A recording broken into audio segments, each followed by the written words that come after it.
اللهم بارك على محمد وعلى آل محمد كما باركت على إبراهيم وعلى آل إبراهيم إنك حميد مجيد.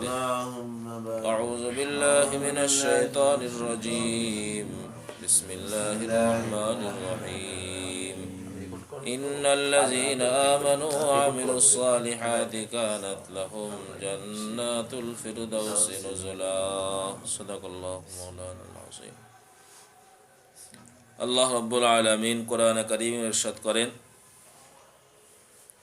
যারা ঈমান আনবে পাশাপাশি নেক আমল করবে, ঈমান সাথে সাথে নেক আমল যারা করবে, তো এদেরকে আল্লাহ রাব্বুল আলামিন জান্নাতুল ফিরদাউসের মালিক বানাইয়া দিবেন।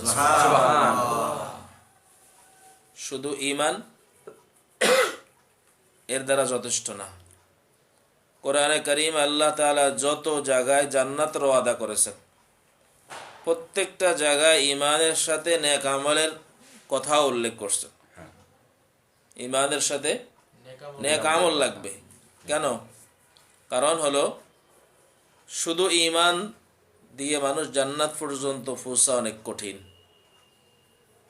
কারণ একজনের যদি আমল না থাকে, শুধু ঈমান আছে কিন্তু কি নাই, আমল নাই, তাহলে একটা সময় দেখা যাবে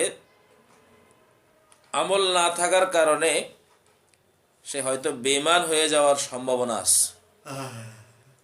যদি ঈমান আছে, বাপদাদার সূত্রে আমি মুসলমান ঈমানদার, জন্মসূত্রে আমি মুসলমান আমি ঈমানদার, কিন্তু আমার মধ্যে কোনো আমল নাই, নামাজ নাই, রোজা নাই, হজ নাই, পর্দা নাই, দিন নাই, ইসলামী কোনো অনুশাসন আমার মধ্যে নাই, তাহলে একটা সময় দেখা যাবে আমার মধ্যে আমল না থাকার কারণে আমি এক সময় বেঈমান হয়ে যাব।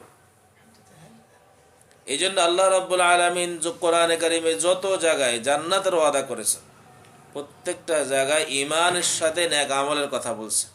যদি ঈমান ঠিক থাকে, পাশাপাশি নেক আমল থাকে, তাহলে আল্লাহ তাআলা তাদেরকে জান্নাত দান করবেন। সুবহানাল্লাহ। সূরা কাহাফের যে একটি আয়াত তেলাওয়াত করলাম, এই আয়াতে আল্লাহ তাআলা কি কথা বলছেন?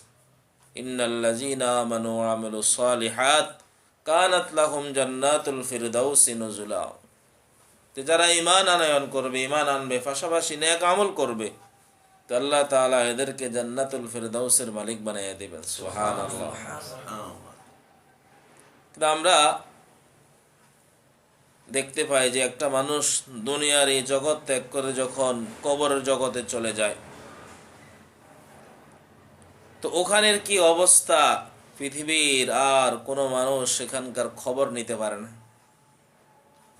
আজকে বিশ্ব কত উন্নত, কত কিছুর খবর নিয়ে ফেলে, অথচ একজন মানুষ 3.5 হাত মাটির নিচে কি অবস্থায় আছে আজ পর্যন্ত কেউ খবর নিতে পারেনি। না, শুনছি একটা ঘটনা, এক জমিদার সে মারা যাওয়ার পরে তার আত্মীয় স্বজনকে বলছে, আমি মারা যাওয়ার পরে আমার কবরের মধ্যে আমার মোবাইলটাও দিয়ে দিও। শোনা কথা, বাস্তবতা নাও হইতে পারে, কিন্তু দিয়ে দেওয়ার পরে কি হইল? খবর কি পৌঁছাইতে পারছে? পারেনি।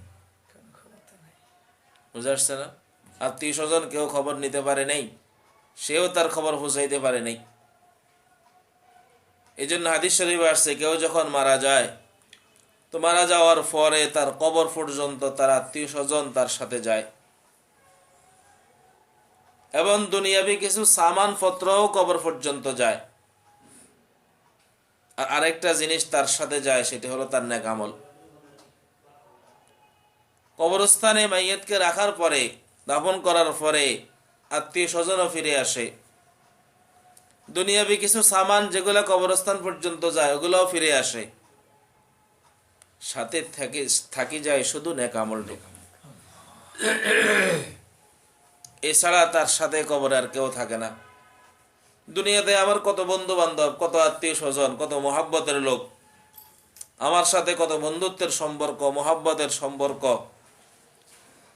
কিন্তু মারা যাওয়ার সাথে সাথে তখন আর তার নাম ধরে কেউ ডাকে না, বলে লাশ। সব চেঞ্জ হয়ে যায়। বুঝতে পারছেন না কথা? অমুকের লাশ, এই লাশটা কার, লাশটাকে, তখন লাশ নিয়েই কথা। তখন আর বলে না অমুক সাহেব, অমুক সাহেব, এটা বলে না তখন, তখন লাশ বলে। এত আদরের, এত মোহাব্বতের থাকার লোক হওয়ার পরেও মারা যাওয়ার পরে বলে তাড়াতাড়ি উপর থেকে নিচে নামো। প্রথমে তো খাট থেকে নামায় দেয়, খাটেও রাখে না, এর ফলে বলে এখানেও রাখা যাবে না, নিচে নামাইয়া দাও। এখন তো আধুনিক যুগে এখন বলে যে বাচ্চারা ভয় পায়, তাড়াতাড়ি সরাও। বাচ্চারা লাশ দেখলে ভয় পায়, সহ্য করতে পারে না। এখন বাবার সাথে সন্তানও মারা যাবে, যে অবস্থা, তাড়াতাড়ি লাশ সরাও। তো উপর থেকে নিচে নামায়, এরপরে গোসল দেওয়া হয়। গোসল দেওয়ার পরে আর তাকে উপরে উঠানো হয় না, বাসার ভিতরে আর ঢুকানো হয় না। বুঝতে পারছেন না কথা? যতই আপনি আদরে হন, যতই আপনি মোহাব্বতের হন, আপনি মারা যাওয়ার পরে আপনাকে আর ঘরে রাখবে না, শোয়া রাখবে না, যে না একটু লেপ দিয়া মোট দিয়া রাখি, কতক্ষণ কম্বল মোট দিয়া রাখি, আর একটু কতক্ষণ থাকুক আমার ঘরে, না, কেউ বলবে না। সবাই বলবে তাড়াতাড়ি বিদায় করো। বুঝতে পারছেন না কথা? এরপরে আত্মীয় স্বজন মারা যাওয়ার পরে সবাই খালি জিগায় জানাজা কয়টা, একটাই সংবাদ, জানাজা কয়টা, তার মানে কি তার বিদায়ের সময়টা কয়টা, এটা বলেন। তার বিদায়ের সময়টা কখন, কখন তাকে জানাজা দিবেন, দাফন কখন দিবেন, এই সংবাদটাই জিজ্ঞাসা করে। কি বলেন আপনারা, কি বলেন না ভিন্ন কিছু জিজ্ঞাসা করে? এটাই জিজ্ঞায়। যে কোনো আত্মীয় স্বজন ফোন করে জিজ্ঞায় তার জানাজা কটা, মামার জানাজা কটা, খালুর জানাজা কটা, বড় ভাইয়ের জানাজা কয়টা, চাচার জানাজা কয়টা, এক একজন এক এক নামে ডাকে, তো এক এক নামেই জিজ্ঞাসা করে জানাজা কয়টা, এটাই জানতে চায়। ঠিক বুঝতে পারছেন না কথা? অর্থাৎ তার বিদায়ের সময়টা কখন, সবাই চায় চলে যাক তাড়াতাড়ি, যত তাড়াতাড়ি সম্ভব তাকে বিদায় দিয়ে আসি। তা আমি আর আপনি দুনিয়ার মধ্যে আছি, দুনিয়ার অল্প হায়াতি আল্লাহ রাব্বুল আলামিন আমাদেরকে পাঠাইছেন। চলে যাওয়াটা একদম নিশ্চিত, কেউ আমাকে আপনাকে ধরে রাখতে পারবে না। আমি আর আপনিও হাজারো চেষ্টা করলেও থাকতে পারবো না। ঠিক সময় মতো দুই চক্ষু বন্ধ হয়ে যাবে, এখান থেকে বিদায় নিয়ে চলে যেতে হবে। কিন্তু আল্লাহ রাব্বুল আলামিন বলেন কবর পর্যন্ত তো যাবে আত্মীয় স্বজন, দুনিয়াবি কিছু সামান, দুনিয়াবি কিছু সামান মানে খাট যায়, একটা চাদর যায়, মানুষের পকেটে কিছু মোবাইল টাকা পয়সা থাকে, এগুলো দুনিয়াবি সামান, এগুলো ওই মানুষের সাথে করে কবরস্থান পর্যন্ত যায়, কিন্তু এরপরে ওখান থেকে ফিরে আসে। তো লাশের সাথে, মুর্দার সাথে থাকে শুধু তার আমলটুকু। এই জন্য রব্বুল আলামিন বলেন কেউ যদি ঈমান আনে, তার ঈমানটা ঠিক থাকে, তার আমল ঠিক থাকে, তাহলে সে কবরস্থানে একা না, ওই নেক আমল কবরস্থানে, কবরের ভিতরে তার সঙ্গী হয়ে যাবে। এবং এই ঈমান এবং নেক আমলের কারণে পরজগৎ বেহেশতের যে ওয়াদা আল্লাহ তাআলা দান করছেন, তাকে সে আল্লাহ তাআলা সেই বেহেশত, সে জান্নাত দান করবেন। কিন্তু আমার ঈমান আর নেক আমল যদি ঠিক না থাকে, তাহলে আমি বেহেশতের আশা কিভাবে করতে পারি? বেহেশতের আশা আমি কিভাবে করতে পারি? আল্লাহু আকবার। এজন্য হযরতে মুগীরা ইবনে শুবা রাদিয়াল্লাহু তাআলা আনহু বলেন যে মূসা আলাইহিস সালাতু ওয়াস সালাম একদিন আল্লাহ তাআলাকে প্রশ্ন করলেন, আল্লাহ, জান্নাতীদের মধ্যে সবচেয়ে নিম্নমানের জান্নাতি যে হবে তার অবস্থাটা কি হবে? আল্লাহ রাব্বুল আলামিন তখন বললেন, মূসা, জান্নাতীদের মধ্যে সবচেয়ে নিম্নমানের জান্নাতি যে হবে, এর একটা ঘটনা তোমাদেরকে বলতেছি। সে হলো জাহান্নামেও থাকবে না, জান্নাতেও থাকবে না, মাঝামাঝিতে জান্নাতের বাহিরে এক জায়গায় অবস্থান নেবে, যেটাকে আরাব বলা হয়। তার এতটুকু ঈমান এবং নেক আমল নাই যে সে জান্নাতে পৌঁছবে। এজন্য জান্নাত পর্যন্ত বুঝতে পারবে না, জান্নাতের বাহিরে আরাফ এসে থাকবে। আল্লাহ রাব্বুল আলামিন তার প্রতি দয়া হবে, তাকে প্রশ্ন করবেন, আচ্ছা দুনিয়ার জিন্দিগিতে তুমি অনেক রাজা বাদশাদের গল্প শুনেছ, এরকম দুনিয়ার জিন্দিগির বড় বড় কয়েকজন রাজা বাদশার আলোচনা আমার সামনে একটু করো। তখন এই লোকটা যে আরাফে ছিল সেই রাজা বাদশাদের ঘটনা আল্লাহ তাআলাকে শোনাইবে। বড় বড় 4 জন রাজার রাজত্বের কাহিনী সে শোনাবে, যে এগুলো আমি শুনছি। দুনিয়ার জিন্দিগির এই সমস্ত রাজারা এই পরিমাণ সম্পদের মালিক ছিল, এই পরিমাণ সম্পদ তাদের ছিল, এই পরিমাণ জাঁকজমকের সাথে তারা জিন্দিগি যাপন করছে, এই পরিমাণ সম্পদ তার ছিল, বাড়ি গাড়ি ছিল, এত এত কিছু ছিল। সব শোনানোর পরে আল্লাহ রাব্বুল আলামিন বলবেন, যে 4 জন রাজা রাজত্বের কথা তুমি আমাকে শোনাইলা, তার চেয়ে আরো 10 গুণ বৃদ্ধি করে আমি তোমাকে একটা জান্নাত দিয়ে দিলাম, যাও। এই লোকটা আশ্চর্য হয়ে যাবে, বলবে, আল্লাহ সত্যি আপনি আমাকে এত বিশাল এক জান্নাত দিলেন? আল্লাহ তাআলা বলবেন, হ্যাঁ, তোমাকে এই বিশাল জান্নাত আমি দান করলাম। মূসা আলাইহিস সালাতু ওয়াস সালাম এবার প্রশ্ন করলেন, আল্লাহ একজন নিম্নমানের জান্নাতের যদি এই অবস্থা হয়, তাহলে একজন উন্নত মানের জান্নাতের অবস্থা কি পরিমাণ হবে? সুবহানাল্লাহ। তখন আল্লাহ তাআলা বলেন, আ'দাতু লিইবাদিয়াস সালিহিন মা লা আইনুন রাআত ওয়ালা উযুনু সামিআত ওয়ালা খাতার আলা কলবি বাশার। যারে আমার নেককার বান্দা যারা হবে, উন্নত মানের উচ্চ মানের জান্নাতে যারা হবে, এদের জন্য আমি আল্লাহ জান্নাতে কি তৈরি করে রাখছি, কি নিয়ামত তাদের জন্য আমি রাখছি, এটা তো কোনো কান কোনোদিন শুনে নাই, কোনো চোখ কোনোদিন দেখে নাই, এবং কোনো মানুষের কল্পনাও আসতে পারে না। সুবহানাল্লাহ। আমরা যদি কল্পনা করি যে আমি পৃথিবীর সবচেয়ে বড় কোটিপতি, সবচেয়ে বড় ধনী হইলাম, আমার এত বিশাল রাজত্ব থাকলো, এত কোটি টাকা, এত কোটি কোটি বিলিয়ন টাকার মালিক আমি হইলাম, একজন ভিক্ষুক আমার সাথে হাত পাতলে আমি সর্বনিম্ন দান তাকে 1 কোটি টাকা দান করলাম, এর ফলে আমার সম্পদে কোনো শেষ নাই। এভাবে যদি আমরা কল্পনা করি, কত দূর করতে পারবো?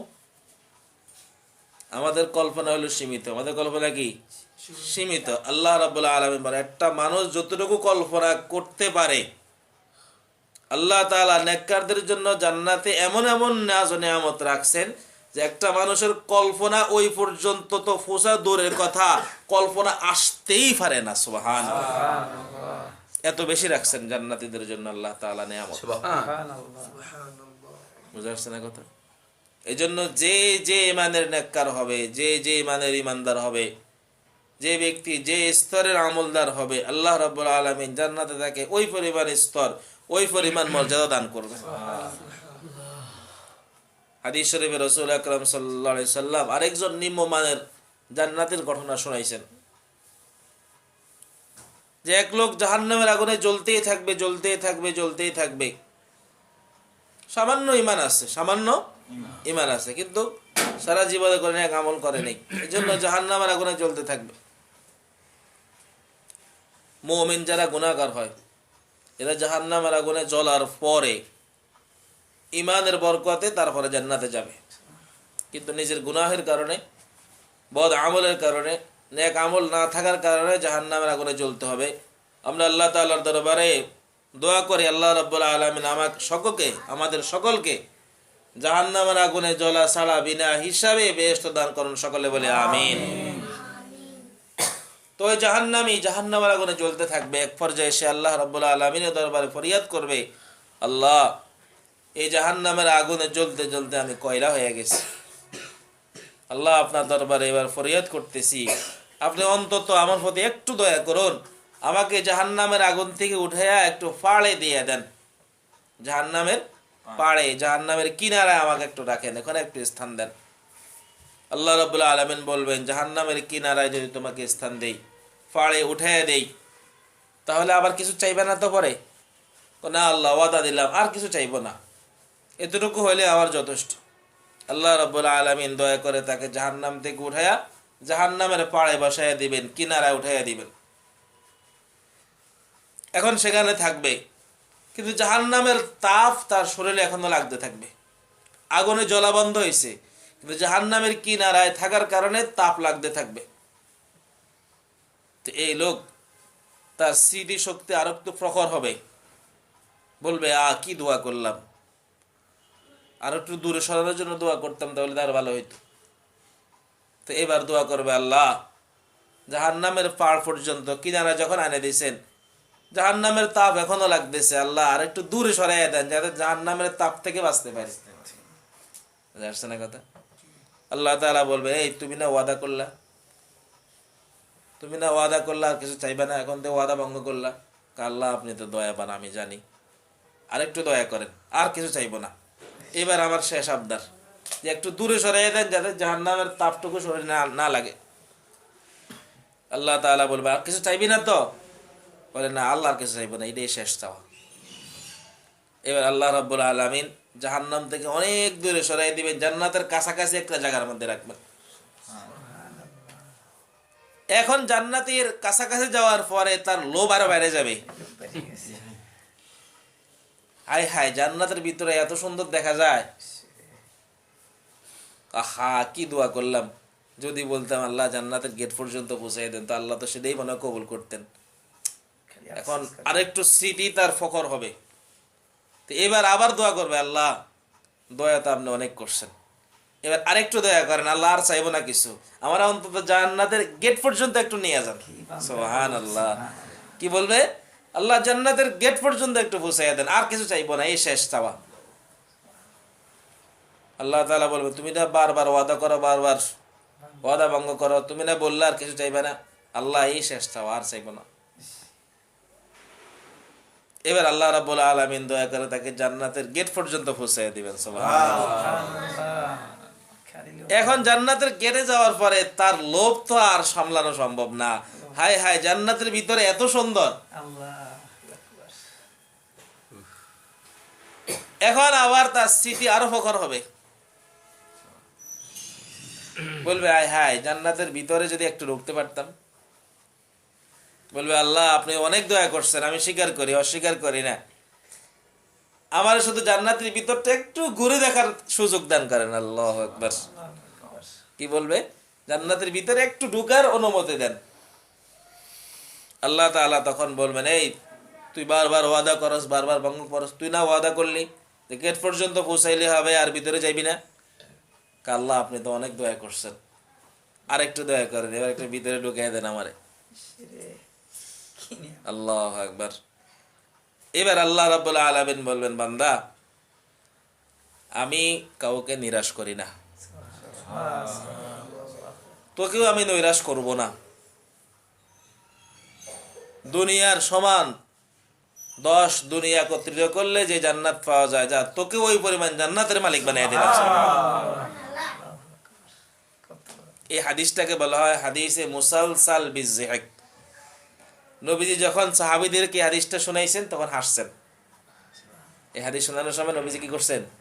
হাসছেন। এই ঘটনা, এই জাহান্নামের এই কাণ্ড শুনাই দিকে নবীজি হাসছেন।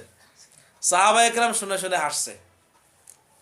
সাহাবায়ে কেরাম যখন তাবিঈদেরকে হাদিসটা শোনাইতেন, ওনারা শোনানোর সময় হাসতেন, তাবিঈরা শোনার সময় হাসতো। তাবিঈরা যখন তাবিঈদেরকে হাদিসটা শোনাইতেন, ওনারা শোনানোর সময় হাসতেন, যারা শুনতো তারা হাসতো। তবে তাবিঈরা যখন মুহাদ্দিসদেরকে শোনাইতেন, শোনানোর সময় তারা হাসতো, মুহাদ্দিসরা শুনে হাসতেন।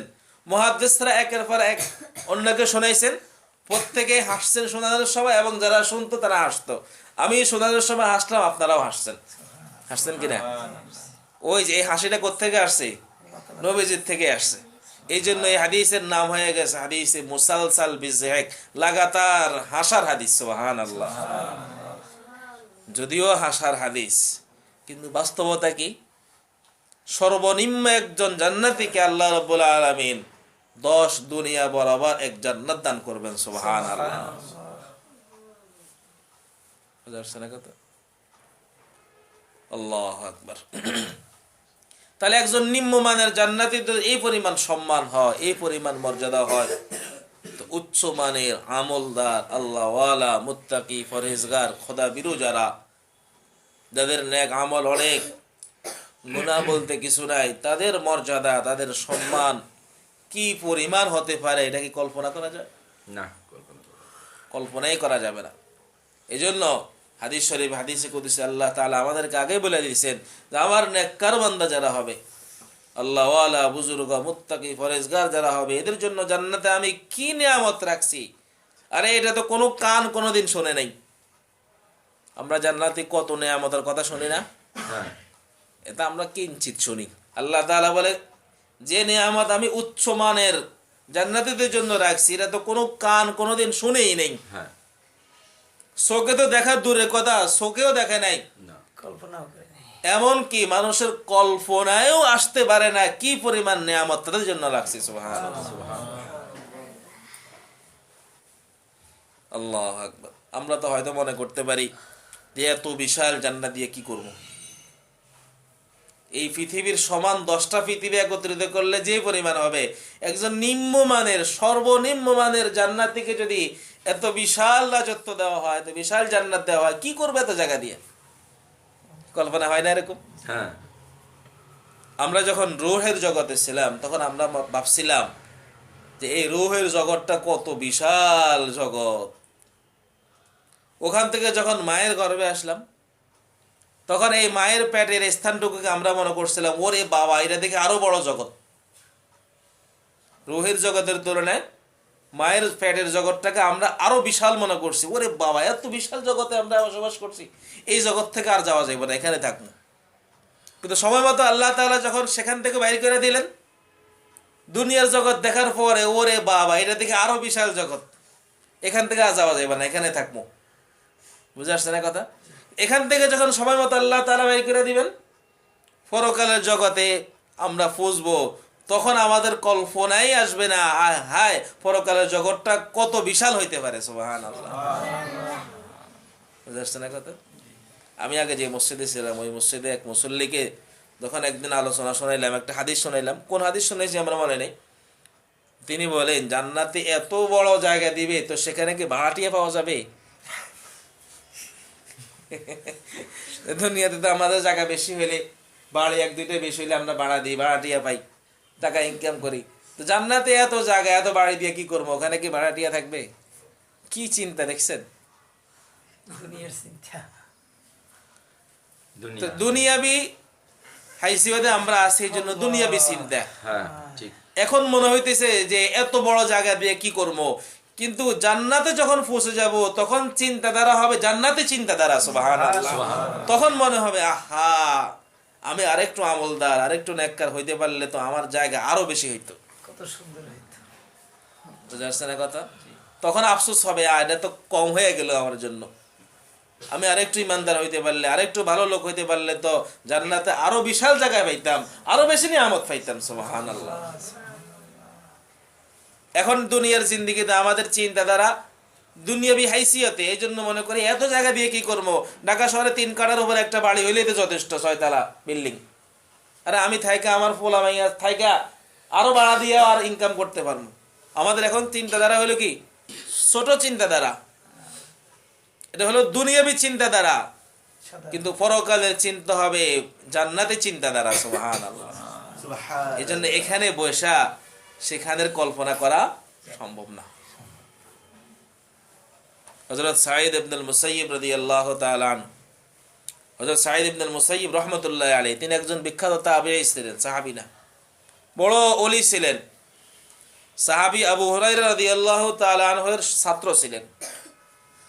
তো তিনি বলেন, সাঈদ ইবনে মুসাইয়্যিব রাহমাতুল্লাহি আলাইহি বলেন যে আমি আমার উস্তাদ রাসূলের বিশিষ্ট সাহাবী হযরতে আবু হুরায়রার সাথে একদিন বাজারে গেলাম।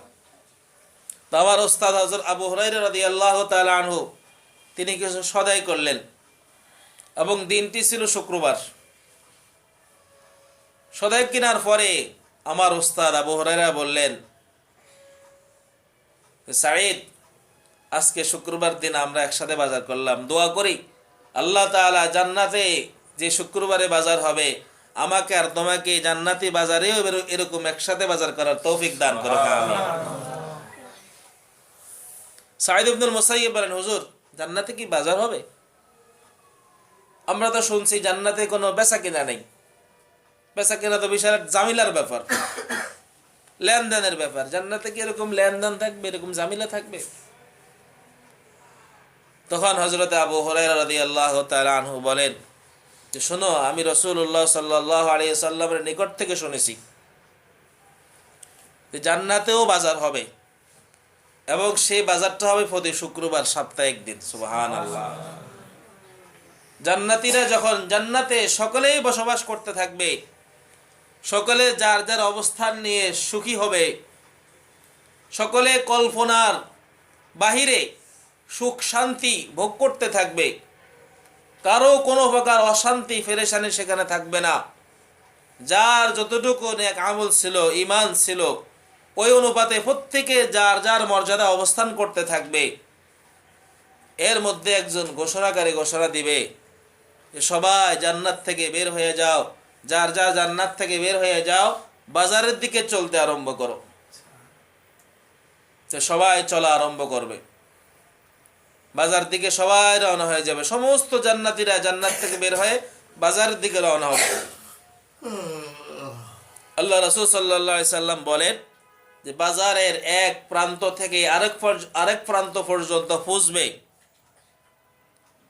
দোনো পাশে সারি সারি বিভিন্ন জিনিস, উন্নত মানের মনোমুগ্ধকর জিনিস সাজানো থাকবে। যার যেটা পছন্দ হবে সে শুধু সেটা নিয়ে নেবে। সুবহানাল্লাহ। কিনা লাগবে না, শুধু যার যেটা পছন্দ হবে সে সেটা হাতে তুলে নেবে। এভাবে বাজারের শুরু থেকে শেষ পর্যন্ত হেঁটে যাবে। সকলের বাজার যখন শেষ হয়ে যাবে, তখন আবার ঘোষণাকারী ঘোষণা দিবে, তোমরা সকলে আল্লাহ তাআলার দরবারের দিকে চলো। সুবহানাল্লাহ। এবার সবাই আল্লাহ তাআলার দরবারের দিকে রওনা হবে। সবার জন্য আলাদা আলাদা চেয়ার বসানো থাকবে, কুরসি বসানো থাকবে। যার সম্মান, যার মর্যাদা যে অনুপাতে হবে, তার চেয়ারটা, তার কুরসিটা তত দামি, তত উন্নত মানের হবে। সুবহানাল্লাহ।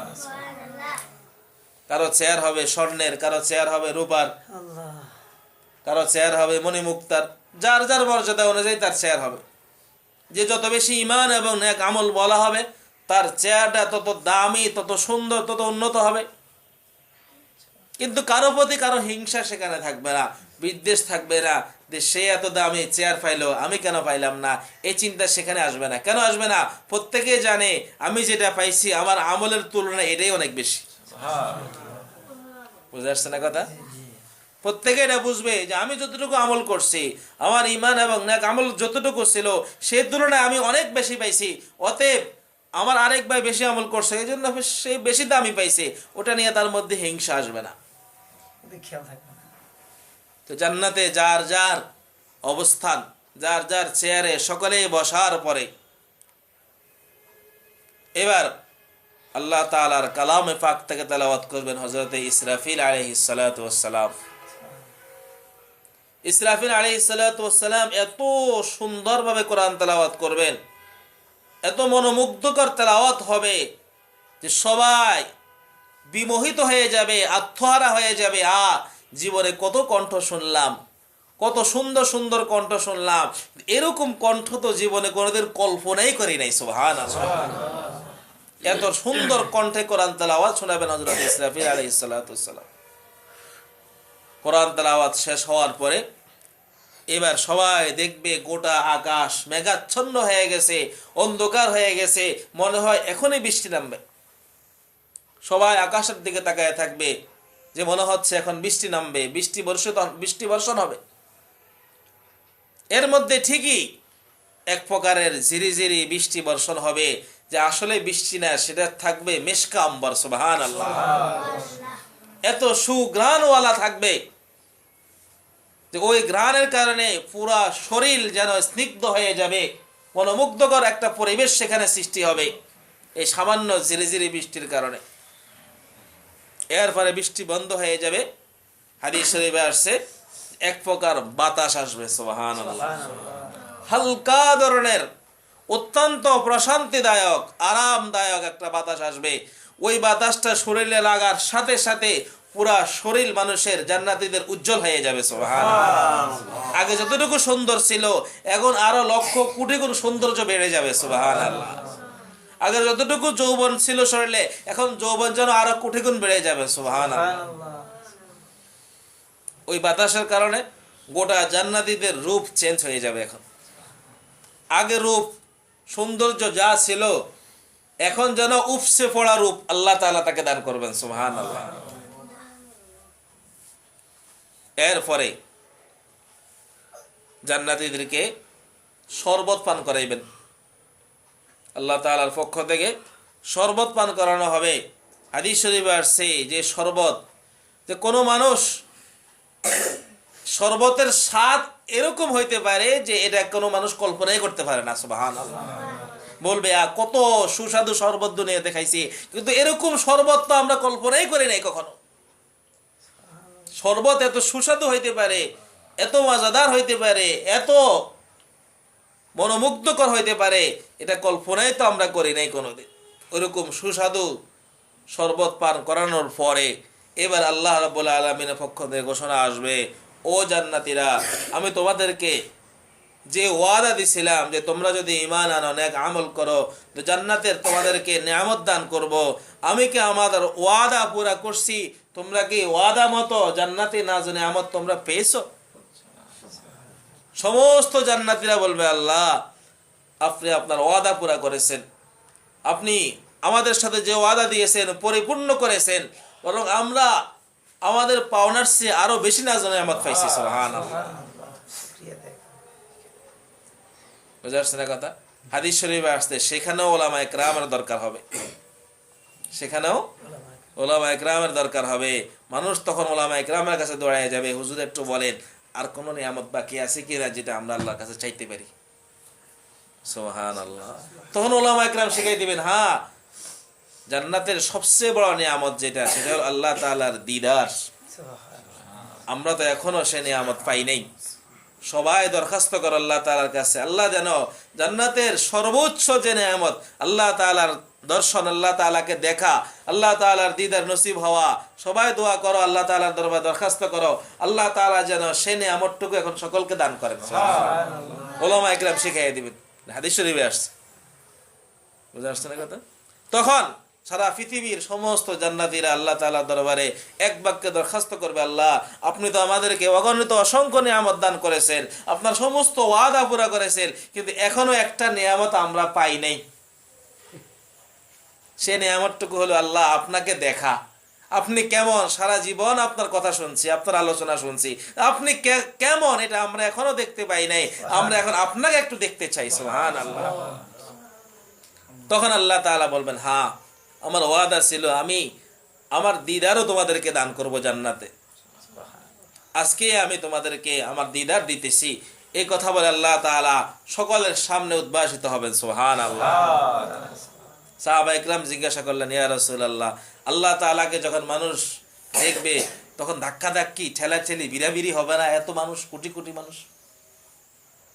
আমরা তো দুনিয়াতে দেখি একজন বড় ব্যক্তি আসলে তো প্রধানমন্ত্রীকে দেখার জন্য হাজার হাজার মানুষ পেরেশান হয়ে যায়।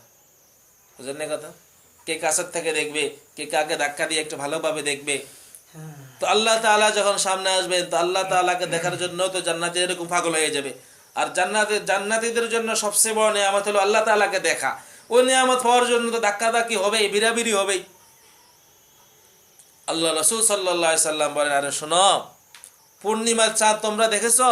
সাহাবীরা বললেন, হ্যাঁ দেখেছি। আচ্ছা বলো তো দেখি, পূর্ণিমার চাঁদ কি যে কোনো এক এলাকার মানুষ দেখে না সারা বিশ্বের সমস্ত মানুষ দেখে?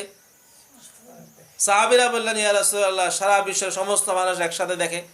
আচ্ছা পূর্ণিমার চাঁদ দেখার জন্য কি কখনো ভিড় হয়, ধাক্কাধাক্কি হয়, ঠেলাঠেলি হয়? না, সবাই সবার অবস্থান থেকে আরামসে দেখতে পায়। এটা দেখার জন্য কোনো ধাক্কাধাক্কি হয় না, ঠেলাঠেলি হয় না, বিরাবিরি হয় না।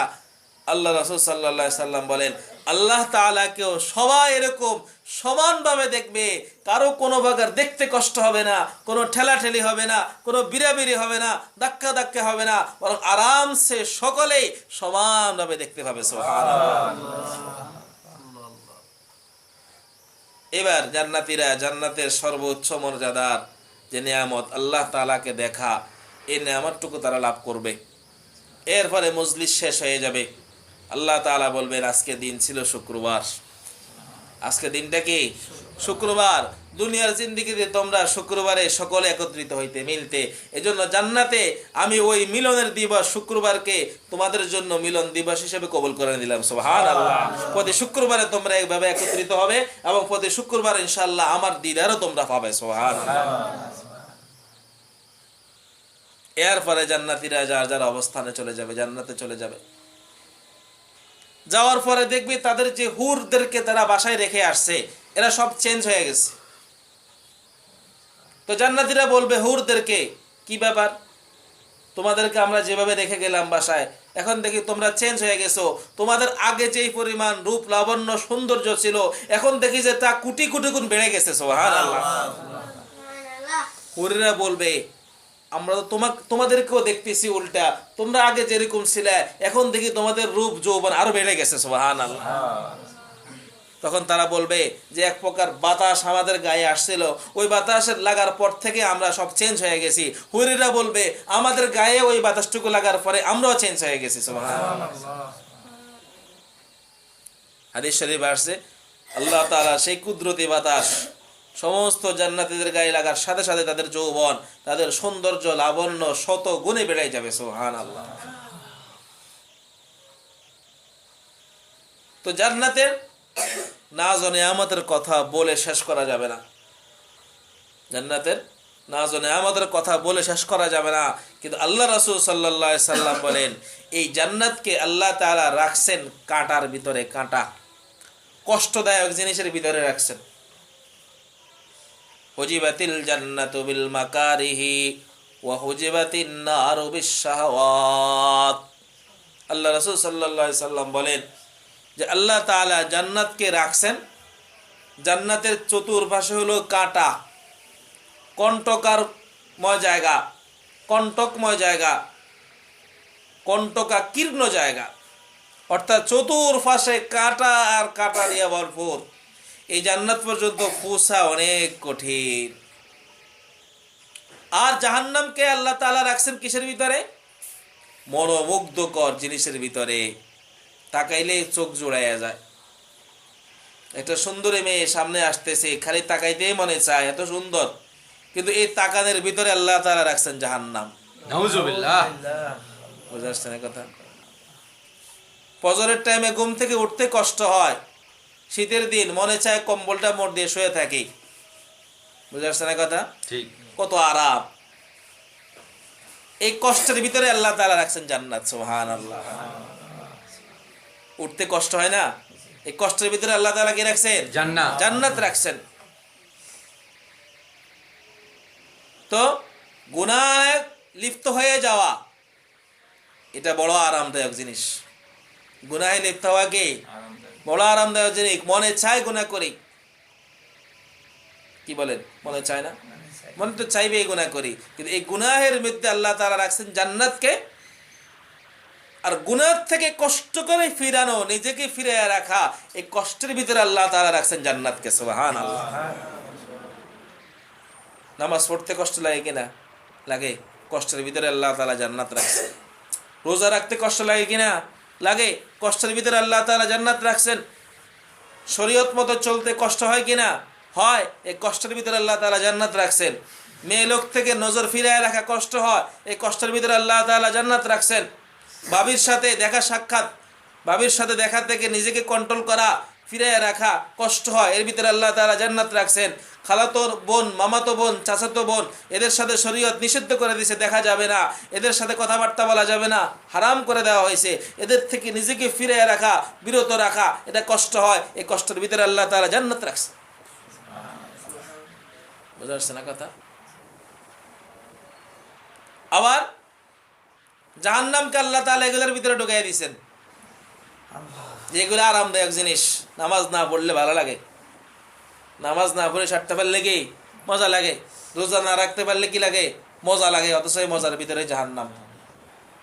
বুঝা আসছে না? মেয়ে লোকের দেখলে তাকাইতে, সুন্দরী মেয়েদের দিকে তাকাইতে মজা লাগে, এই মজার ভিতরে জাহান্নাম। যত মজা আছে দুনিয়াবি সমস্ত মজার ভিতরে হলো জাহান্নাম। আর দুনিয়াবি যত কষ্ট আছে, আমল করতে গিয়ে যত কষ্ট হয়, প্রত্যেকটা কষ্টের ভিতরে হলো জান্নাত। সুবহানাল্লাহ। এই জন্য আল্লাহ রাসূল বলেন, আল্লাহ তাআলা জান্নাতকে এইভাবেই সাজাইছেন। জান্নাতের চতুর্পাশে হলো কাটা, কষ্টদায়ক বস্তু, আর জাহান্নামের চতুর্পাশে হলো মনোমুগ্ধকর ফুলের বাগান, সুন্দর জিনিস। হাদিস শরীফে আসছে, আল্লাহ তাআলা যখন জান্নাত আর জাহান্নামকে সৃষ্টি করলেন, হযরত জিবরাইল আলাইহিস সালাতু ওয়াস সালামকে বললেন, যাও, আমি জান্নাত আর জাহান্নাম বানাইছি, তুমি একটু দেখে আসো, পরিদর্শন করে আসো। হযরত জিবরাইল আলাইহিস সালাতু ওয়াস সালাম জান্নাত আর জাহান্নাম পরিদর্শন করে আসলেন, দেখে আসলেন। রিপোর্ট পেশ করতেছেন, আল্লাহ আপনি যে জান্নাত তৈরি করছেন, সুবহানাল্লাহ, আপনার একটা বান্দাও তো খালি থাকবে না, সবাই জান্নাতে চলে যাবে, সুবহানাল্লাহ। আর জাহান্নাম যে কষ্টদায়ক, ওখানে কেউ যাবে না। জাহান্নাম যে কষ্টদায়ক জায়গা, ওখানে কেউ যাবে না, সমস্ত বান্দাই জান্নাতে পৌঁছে যাবে। এরপরে কিছুদিন পরে আল্লাহ তাআলা জিবরাইলকে বললেন, যাও, জান্নাত আর জাহান্নাম আবার দেখে আসো কি অবস্থা। জিবরাইল আলাইহিস সালাতু ওয়াস সালাম এবার দেখে আসলেন, রিপোর্ট দিলেন, আল্লাহ যে অবস্থা দেখে আসলাম, আমার তো মনে হয় একটা বান্দাও জান্নাতে পৌঁছতে পারবে না, সব গিয়ে জাহান্নামে দৌড়াইয়া পড়বে। আর আপনি যেভাবে সাজাইছেন, জাহান্নামে যাওয়াকে সহজ করে দিয়েছেন, চতুর্পাশে ফুলের বাগান, চতুর্পাশে মজাদার মনোমুগ্ধকর জিনিস, আর জান্নাত পাওয়াকে এত কষ্টকর বানাইয়া দিয়েছেন যে জান্নাতের চতুর্পাশে হলো কাটা, কষ্টদায়ক জিনিস। এই কষ্ট, এই কাটা ফুরা এত কষ্ট করে জান্নাতে বুঝবে, আমার তো মনে হয় না একজনও জান্নাতে যাবে। সব ওই মনোমুগ্ধকর জিনিস পায়া সব জাহান্নামের দিকে দৌড়াবে। বুঝতে পারছেন না কথা? অর্থাৎ আল্লাহ রাব্বুল আলামিন জান্নাতটাকে বানিয়ে দিয়েছেন কিসের ভিতরে? কষ্টের ভিতরে। আর জাহান্নামটাকে রাখছেন আরামের ভিতরে। কিন্তু হাদিস শরীফে আসছে, আল্লাহ তাআলার কোনো বান্দা যদি হিম্মত করে যে না, ওই কষ্টের ভিতরে ওই কাটার মধ্যে পা দিয়ে আমি জান্নাতে পৌঁছবো, কেউ যদি একটু কি করে, সাহস করে, হিম্মত করে, তো সাথে সাথে তার কাটা, ওই কাটাগুলি আল্লাহ তাআলা ফুলের বিছানা বানাইয়া দেন, সুবহানাল্লাহ। তখন আর তার জন্য কাটা থাকে না, কাটা তার জন্য তখন ফুলের বিছানা হয়ে যায়, সুবহানাল্লাহ। অর্থাৎ কেউ যদি হিম্মত করে নেক আমল করা আরম্ভ করে, তখন তার কাছে এই নামাজ আর কষ্ট মনে হয় না, তখন তার কাছে রোজা কষ্ট মনে হয় না, তার কাছে পর্দা পশিদা কষ্ট মনে হয় না, তার কাছে হালাল হারাম বেঁচে থাকা এটা কষ্ট মনে হয় না, তার কাছে সুন্নত এবং শরীয়ত মোতাবেক জিন্দেগি চলা, তখন তার কাছে কষ্ট মনে হয় না, তার কাছে এটাই আরামদায়ক বস্তু মনে হয়। বুঝা যাচ্ছে কথা? কিন্তু হিম্মত যে না করবে, তো তার কাছে এটা বড় কষ্ট মনে হবে। ওরে বাবা, 5 ওয়াক্ত নামাজ পড়া, রমজানে 1 মাস লাগাতার রোজা রাখা, আবার হজ করা, এত টাকা খরচ করা, এই 3 লক্ষ 4 লক্ষ টাকা খরচ করা হজ করতে যাওয়া, ওরে বাবা, এটা তো বিশাল, তার কাছে বোঝা মনে হবে, কষ্টকর মনে হবে। কিন্তু আল্লাহ রাসূল বলেন, কেউ যদি হিম্মত করে যে না, আমি শরীয়ত মতো জিন্দেগি যাপন করবই, আল্লাহ রাসূলের তরিকা মতো জিন্দেগি যাপন করবই, তখন হিম্মত করে সে আগায়, আল্লাহ তাআলা তার জন্য তখন আসান করে দেন, সুবহানাল্লাহ। মা তার সন্তানকে লালন পালন করে, কত কষ্ট করতে হয় একটা সন্তানের জন্য। যাদের ছোট সন্তান আছে অথবা এক সময় ছিল, তারা এটা ভালো করে বুঝবেন যে একজন মা তার সন্তানের জন্য কি পরিমাণ কষ্ট করে। প্রতি 30 মিনিট 40 মিনিট পরে পেশাব করে, পায়খানা করে, এরপরে আধা ঘন্টা পর পর ছোট বাচ্চাদেরকে দুধ পান করাইতে হয়, কত কষ্ট। সারা রাত্রিতে আমার মনে হয় মা 2 ঘন্টা সুন্দরভাবে ঘুমাইতে পারে না, 2 ঘন্টা সুন্দরভাবে ঘুমাইতে পারে না। একটু পরে বাচ্চা পেশাব করে দেয়, একটু পরে বাচ্চা পায়খানা করে দেয়, একটু পরে বাচ্চা ওয়াও করে ওঠে দুধের জন্য, একটু পরে বাচ্চা কেঁদে ওঠে, মা তার সমস্ত আরাম বিসর্জন দিয়ে দেয় বাচ্চার জন্য। কিন্তু এত কষ্ট করার পরে কেউ যদি বলে এই ছেলের জন্য এত কষ্ট করো, লাভ কি, এটা আমাকে দিয়ে দাও, অথবা এটা কাউকে দিয়ে দাও, অথবা এটাকে মেরে ফেলো, কোনো মা দিবে কখনো? মা বলবে আমার হাজারো কষ্ট হোক, এর চেয়ে আরো লাখো কোটি গুণ বেশি কষ্ট হোক, আমার শরীরে এক ফোঁটা রক্ত থাকতে আমার সন্তানকে কেউ আমার কোল থেকে ছিনিয়ে নেবে, এটা আমি কখনো সহ্য করব না। ঠিক ঠিক ঠিক কিনা? ঠিক। মা এটা কোনোদিন সহ্য করবে না। কারণ কি? কষ্ট হইলো, এই কষ্টের ভিতরে মার ভালোবাসা, মার মহব্বত ঢুকে গেছে। মা বাচ্চার ভালোবাসার কারণে, বাচ্চার মহব্বতের কারণে বাচ্চাকে দূরে সরাতে রাজি নেই। যত কষ্ট হোক মা করতে রাজি আছে। ঠিক তেমনি ভাবে আজকে নামাজ পড়তে কষ্ট হয়, রোজা রাখতে কষ্ট হয়, হজ করতে কষ্ট হয়, দিনের পথে খরচ করতে কষ্ট হয়, কোরআন শরীফ পড়তে কষ্ট হয়, পর্দা ফসিদার সাথে জিন্দেগি যাপন করতে কষ্ট হয়। কিন্তু যখন আল্লাহ তাআলার কোনো বান্দা এগুলা করতে আরম্ভ করে, তখন আল্লাহ তাআলার সাথে তার একটা মহব্বতের সম্পর্ক হয়ে যায়। তখন তার কাছে যত কষ্টই হোক না কেন এই আমলগুলি, তখন এগুলা করতেই তার কাছে ভালো লাগে। সুবহানাল্লাহ। বুঝা আসছে না? মহব্বত হলে এমন জিনিস, এগুলা করতেই ভালো লাগে। যাই হোক, আল্লাহ রাব্বুল আলামিন কিছু কথা বলার এবং শোনার তৌফিক দান করছেন।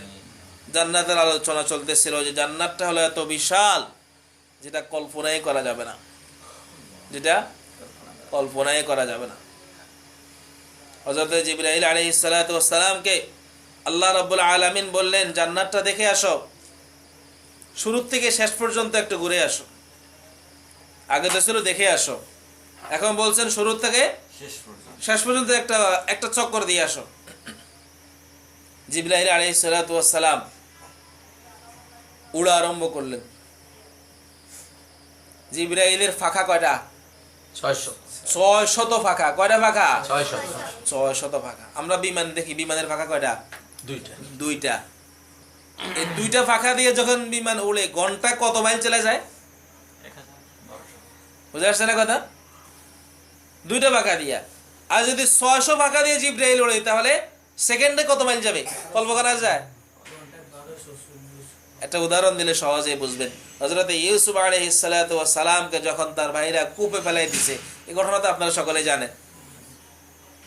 কূপে যখন ফেলে দিয়েছে, হযরত জিবরাইল আলাইহিস সালাম বলেন, তখন আমি ছিলাম 7 আসমানের উপরে সিদরাতুল মুনতাহার কাছে। কোথায়? 7 আসমানের উপরে সিদরাতুল মুনতাহার কাছে আমি ছিলাম। তিনি বলেন, ফেলে দেওয়ার পরে আল্লাহ তাআলার পক্ষ থেকে হুকুম আসলো, ও জিবরাইল, আমার নবী ইউসুফকে তার ভাইরা ষড়যন্ত্র করে কূপে ফেলে দিয়েছে, জলদি যাও তাকে ধরো। একটা কূপের মুখ আর কতটুকু উপরে থাকে? মনে করেন এই ছাদ আর এই নিচ, এতটুকু হইতে পারে, পানির নাগাল পাইতে এতটুকু হইতে পারে। ওখান থেকে ফেলে দিলে এখান পর্যন্ত আসতে 1 সেকেন্ড বা 2 সেকেন্ড লাগতে পারে। বুঝতে পারছি না কথা? একজন মানুষকে যদি উপর থেকে, এই ছাদের থেকে ফেলে দেওয়া হয়, এই জমিন পর্যন্ত পৌঁছতে কয় সেকেন্ড লাগবো? 1 সেকেন্ড বা 2 সেকেন্ড সময় লাগতে পারে। জিবরাইল বলেন, ফেলে দেওয়ার পরে আল্লাহ তাআলা হুকুম দিলেন, ও জিবরাইল, আমার নবী ইউসুফকে তাড়াতাড়ি ধরো। তো আমি তখন আশ্চর্য হয়ে গেলাম যে এত অল্প সময় আমি কিভাবে ধরবো, যে ফেলে দেওয়ার পরে আমাকে হুকুম করা হইল। কিন্তু জিবরাইল বলেন, আল্লাহ তাআলা হুকুম পাওয়ার পরে আমি গিয়া সাথে সাথে ইউসুফ আলাইহিস সালামকে ধরলাম, তখন ওনার পা পানি পর্যন্ত পৌঁছে নাই। সুবহানাল্লাহ। এর আগে আমি ধরে ফেলছি। এখন বুঝেন তাহলে জিবরাইলের গতি কত দ্রুত। জিবরাইলের গতি কত দ্রুত হইতে পারে, সেকেন্ডে কত কোটি মাইল তিনি যাইতে পারেন। বুঝা আসছে কথা? এই দ্রুত গতির জিবরাইল জান্নাতে 600 ফাঁকা মেলে উড়াইতেছে। এক এক ফাঁকা কত বড়? হাদিস শরীফ আসছে, রাসূল আকরাম সাল্লাল্লাহু আলাইহি সাল্লাম বলেন, ও জিবরাইল, সবসময় আপনাকে মানুষের আকৃতি দেখি, আপনার আসল আকৃতি আমি এখনো দেখি নাই, একটু দেখতে চাই। জিবরাইল বললেন, ইয়া রাসূলুল্লাহ, এই দুনিয়ার মধ্যে আমার আসল আকৃতি দেখা সম্ভব না। আল্লাহ রাসূল বলেন, তারপরে একটু দেখান। জিবরাইল বললেন, তাহলে আপনি পূব আকাশের দিকে তাকায় থাকেন। তাকায় রইলেন। আল্লাহ রাসূল দেখলেন একটা কালো পর্দা পড়ে গেল আসমান থেকে জমিন পর্যন্ত, আবার পর্দাতে সরে গেল। জিবরাইল এবার মানুষের আকৃতিতে সামনে আসছেন। ইয়া রাসূলুল্লাহ, দেখলেন কিছু? কই না, কিছু দেখলাম না, একটা পর্দা দেখছি, আসমান থেকে জমিন পর্যন্ত কালো একটা পর্দা পড়লো, আবার সরে গেল। জিবরাইল বলেন, ইয়া রাসূলুল্লাহ, এটা ছিল আমার মাত্র একটা ফাঁকা। সুবহানাল্লাহ। আমার একটা ফাঁকা যখন পুরোটা মেলে দিলাম, তো এটা রাখার জন্য দুনিয়াতেই জায়গা নেই। 600 পাখা মেলবো কোথায়? সুবহানাল্লাহ। একটা পাখা মেলার পরে দুনিয়া বেড়ে গেছে, আসমান থেকে জমিন পর্যন্ত ভরাট হয়ে গেছে। আমি 600 পাখা মেলবো কোথায়? সেই জায়গা তো এই দুনিয়াতে নাই। সুবহানাল্লাহ। এখন বলেন, জিবরাইল যদি জান্নাতের মধ্যে 600 পাখা মেলে একসাথে উড়া আরম্ভ করে, তাহলে তার গতি কত দ্রুত হইতে পারে?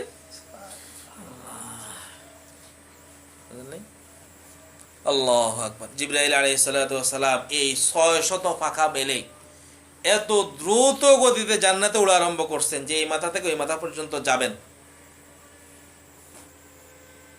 উঠতে উঠতে 1 বছর 2 বছর না, 1000 2000 বছর না, 1 লক্ষ 2 লক্ষ বছর না, লাগাতার উড়া আরম্ভ করছেন। বুঝা আসছে না?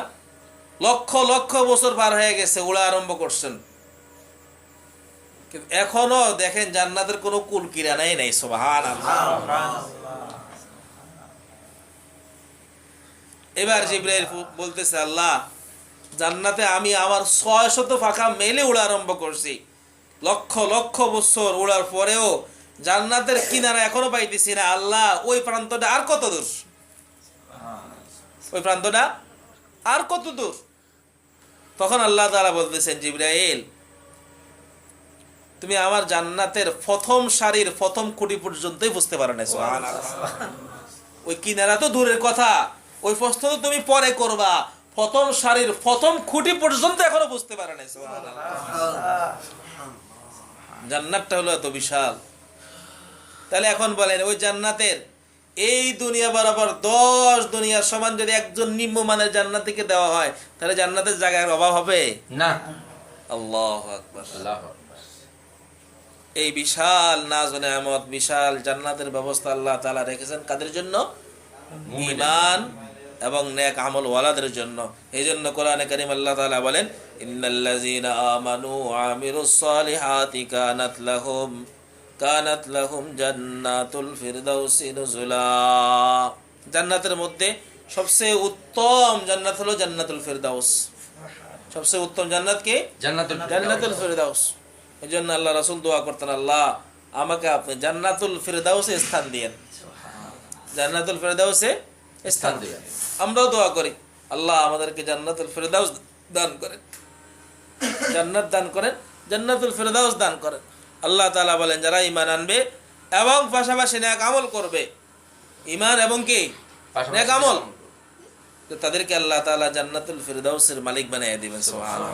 আল্লাহ তাআলা আমাদের সকলকে জান্নাতুল ফিরদাউসের মালিক হওয়ার তৌফিক দান করুক এবং বিনা হিসাবে জান্নাত অর্জন করার তৌফিক দান করুন। সকলে বলে আমিন।